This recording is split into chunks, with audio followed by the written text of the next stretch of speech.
చదువుతున్నాను. మా పాఠశాల పేరు ఆదర్శ ప్రాథమిక పాఠశాల, దామల చెరువు, పాకాల మండలం, తిరుపతి జిల్లా. నేను ఒక కథ చెప్తాను. అక్బర్ ఆస్థానంలో బీర్బల్ అనే మంత్రి ఉండేవాడు. ఆయన ఏ పరీక్షనైనా సులువుగా పరీక్షించేవాడు. ఆ స్థానంలో జమీందారు ఉన్నాడు.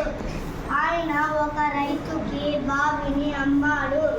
రైతు బావిలో నీళ్లు తోడుకోవడానికి వెళ్ళినప్పుడు జమీందారు రైతుని ఆపాడు. నీకు దాంట్లో ఉన్న బావిని అమ్మాను, దాంట్లో ఉన్న నీళ్లు అమ్మలేదు. నువ్వు నీళ్లు కావాలంటే కొంత ధనం ఇచ్చి తోడుకో అన్నాడు జమీందారు. రైతుకి కోపం వచ్చి వాళ్ళ మధ్యలో గొడవ జరిగింది. అక్బర్ ఆస్థానంలో న్యాయం తెలుసుకోవడానికి వెళ్ళారు రైతు, జమీందారు.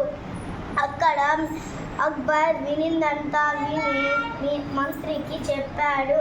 మంత్రి కొంతసేపు ఆలోచించి జమీందారు వైపు చూసి, నువ్వు బావిని అమ్మావు, కానీ దాంట్లో నీళ్లు అమ్మలేదు కదా అన్నాడు. మంత్రి జమీందారు సంతోషించాడు. అవునన్నాడు.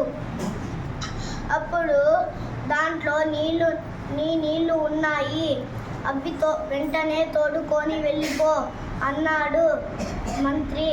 అప్పుడు జమీందారు ముఖం వేశారు.